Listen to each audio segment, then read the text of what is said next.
हजरत उस्मान के दौर में हजरत उमर की तरह मुसलमानों ने अपनी बढ़ती हुई ताकत को जारी रखा। नॉर्थ अफ्रीका पर भी रोमन एम्पायर का कंट्रोल कमजोर कर दिया। अब्दुल्ला बिन साद रजी अल्लाह तआला अन्हा फौज के साथ और वहां के रोमन दस्तों और लोकल कबीलों से मुकाबला किया। इसके अलावा मुसलमानों ने सेंट्रल एशिया के कई इलाके जैसा कि खुरासान, ट्रांसोक्सियाना और कजाकिस्तान फतह कर लिए और आज के पाकिस्तान के सूबे बलोचिस्तान और सिंध को भी फतह कर लिया। लेकिन एक दिन हजरत उस्मान कुएं के पास बैठे नबी सल्लल्लाहु अलैहि वसल्लम की अंगूठी के साथ खेल रहे थे। ये अंगूठी पहले हजरत अबू बकर, फिर हजरत उमर और इसके बाद हजरत उस्मान को मिली थी। जब हजरत उस्मान इस अंगूठी से खेल रहे थे, इनके हाथ से कुएं में गिर गई और इस दिन के बाद से मुसलमानों में फितने शुरू हो गए, लेकिन वो अंगूठी नहीं मिली।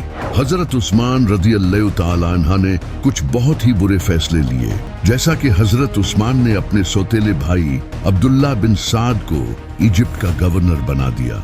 यहाँ तक कि उन्होंने अपने एक और सौतेले भाई वलीद बिन उकबा को कूफा का गवर्नर बना दिया। इस तरह हुकूमत में ऐसे बहुत से गवर्नर आ गए थे जो कि ईमानदार नहीं थे। जब इमाम अली अलैहिस्सलाम को इसका पता चला, नबी सल्लल्लाहु अलैहि वसल्लम की लिखी हुई एक तहरीर हजरत उस्मान के पास भेजी कि आप अपने गवर्नर को इस तहरीर के मुताबिक माल तकसीम करने का हुक्म दें। हजरत उस्मान ने आगे से कहा कि मुझे इसकी कोई जरूरत नहीं, लेकिन जो इन सबसे बड़ी गलती हजरत उस्मान ने की कि उन्होंने एक ऐसे इंसान को वापस बुलाया जिसे नबी सल्लल्लाहु अलैहि वसल्लम ने सालों पहले निकाल दिया था, मरवान। ये हजरत उस्मान के चचा का लड़का था, बल्कि इसे अपनी एक बेटी भी दे दी। मुसलमान हजरत उस्मान के इन फैसलों को लेकर बहुत गुस्सा हुए, यहाँ तक कि अमार इब्ने यासिर, हजरत आयशा और मोहम्मद बिन अबी बकर रजी अल्लाह तआला अन्हा हजरत उस्मान के खिलाफ खड़े हो गए। इसी तरह हजरत उस्मान ने इजिप्ट का गवर्नर अबी सरा को लगा रखा था, लेकिन इजिप्ट के लोग इससे बिल्कुल भी खुश नहीं थे। तो मोहम्मद बिन अबी बकर, जो कि इमाम अली अलैहिस्सलाम के बेटे थे, वो इजिप्ट के कुछ लोगों के साथ हजरत उस्मान के पास आए और इनके भाई गवर्नर की शिकायत करने लगे।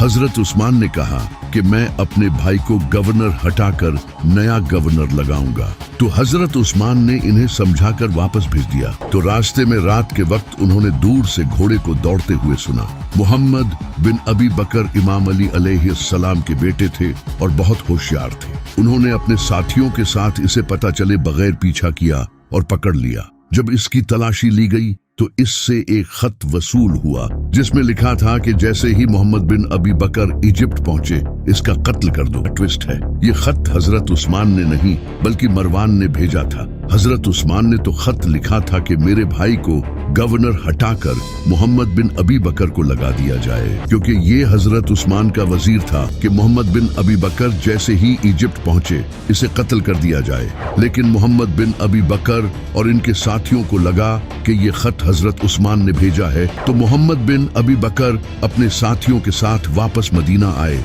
और इनका खाना पानी बंद कर दिया। हजरत उस्मान ने कहा कि मैंने ये खत नहीं भेजा, लेकिन इनकी बात का किसी ने यकीन नहीं किया। हजरत उस्मान के खिलाफ हजारों लोग थे। इमाम अली अलैहिस्सलाम ये मसला पीसफुली हल करने की कोशिश करते रहे। वो चाहते थे कि हजरत उस्मान खिलाफत छोड़ दें। अपने बेटे हसन और हुसैन को हजरत उस्मान की हिफाजत के लिए खड़ा कर दिया, लेकिन हजरत उस्मान के रिश्तेदारों में से कोई भी नहीं आया इन्हें बचाने के लिए।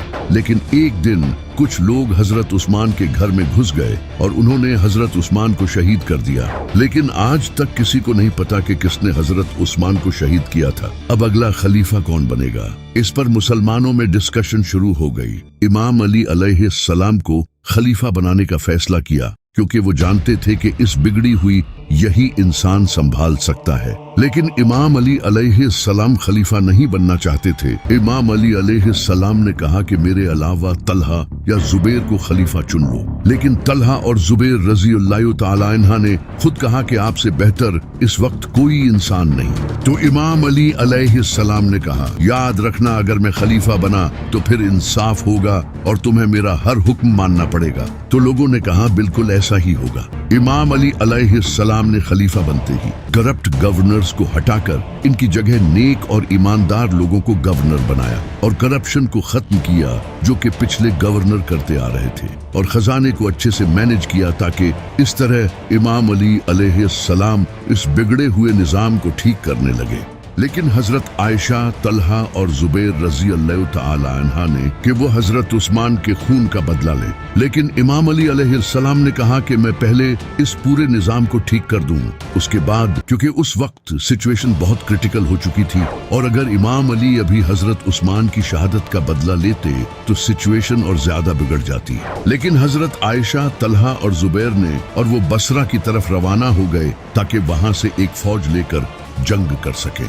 इस पर अम्मार इब्ने यासिर ने कहा, नबी सल्लल्लाहु अलैहि वसल्लम की बीवी आयशा बसरा की तरफ रवाना हो चुकी हैं, जो दुनिया और आखिरत में तुम्हारे नबी की बीवी है। अब अल्लाह तुम्हें आजमाना चाहता है कि तुम आयशा की इताअत करते हो या अल्लाह की, क्योंकि अली की इताअत अल्लाह की इताअत है। और ये खुतबा देने वाला शख्स वही इंसान था जिसके बारे में नबी सल्लल्लाहु अलैहि वसल्लम ने फरमाया था कि अम्मार सिर से पांव तक ईमान से भरा हुआ है। जब इमाम अली अलैहिस्सलाम को इसका पता चला कि बसरा में इनके खिलाफ फौज जमा करने गए हैं, तो इमाम अली अलैहिस्सलाम उन्हें समझाने के लिए कूफा से बसरा गए ताकि, लेकिन हजरत आयशा ने इनकी बात नहीं मानी, जबकि इमाम अली का हजरत उस्मान के खून का बदला लेना बनता भी नहीं था। इमाम अली के खलीफा बनने से पहले शहीद हुए थे, और दूसरी बात ये कि हजरत उस्मान के खिलाफ बगावत हुई थी और ये भी नहीं पता था कि कातिल कौन है,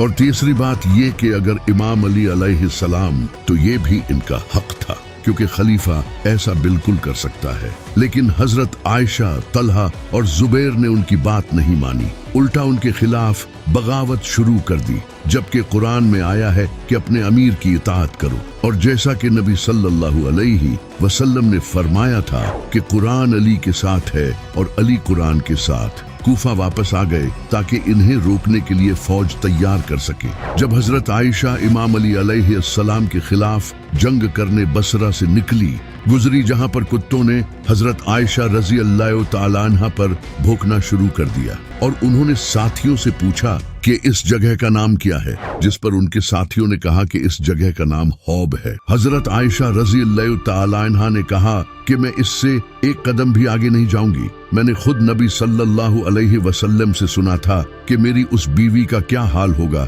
जिस पर हौब के कुत्ते भौंकेंगे। लेकिन हजरत जुबैर ने इन्हें बहला फुसला दिया। बसरा के बाहर एक मैदान में इमाम अली अलैहिस्सलाम और हजरत आयशा की फौज का सामना हुआ। इमाम अली अलैहिस्सलाम के खिलाफ तलवार लेकर आपके खेमे के बाहर आए। इमाम अली ने फरमाया कि मैं खुद जाता हूँ। इमाम अली अलैहिस्सलाम हजरत जुबैर के सामने आए और कहा, जुबैर तुम्हें वो दिन याद है?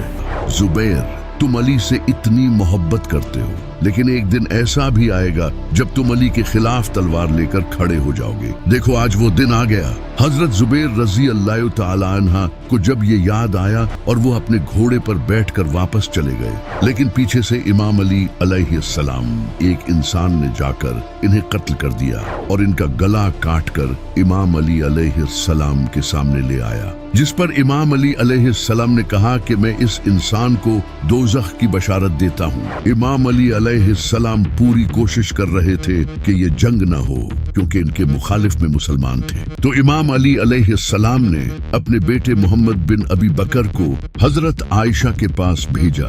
मोहम्मद बिन अबी बकर हजरत आयशा रजी अल्लाह तआला अन्हा के पास गए और उन्हें समझाने की कोशिश की, लेकिन वो फिर भी नहीं मानी। हजरत आयशा इस जंग में एक ऊंट पर बैठकर सामने आई। इस ऊंट के आसपास लश्कर था जो कि हजरत आयशा के इस ऊंट को प्रोटेक्ट करता था, जिसे देखकर कुछ सहाबा के दिलों में शक पैदा हुआ कि हमें किसका साथ देना चाहिए। जब उन्होंने देखा कि सामने हजरत आयशा हैं, तो उन्हें ख्याल आया कि मुझे नबी सल्लल्लाहु अलैहि वसल्लम की बीवी का साथ देना चाहिए, कि नबी सल्लल्लाहु अलैहि वसल्लम ने फरमाया था कि वो कौम कभी तरक्की नहीं कर सकती जिसकी लीडर एक औरत। तो उन्होंने इमाम अली का ही साथ दिया। इसके बाद जंग शुरू हुई और तीर अंदाजों ने तीर चलाए और एक एक करके दोनों तरफ के लोग शहीद होने लगे। इमाम अली अलैहिस्सलाम ने हजरत आयशा के ऊंट को निशाना बनाया क्योंकि ये फौज का सेंटर था और अपने बहादुर बेटे इमाम हसन अलैहिस्सलाम को हुक्म दिया। इमाम हसन अलैहिस्सलाम तलवार के साथ ऊंट की तरफ बढ़े और इस ऊंट की टांगे काट दी। तभी तेजी से एक इंसान घोड़े पर आया और उसने हजरत आयशा को पकड़कर अपने साथ घोड़े पर सवार कर लिया, जिसे देखकर हजरत आयशा के साथी कहने लगे कि अली ने नबी की बीवी की हुर्मत पामाल कर दी। एक और जालिम खड़ा हुआ जिसका नाम था मुआविया।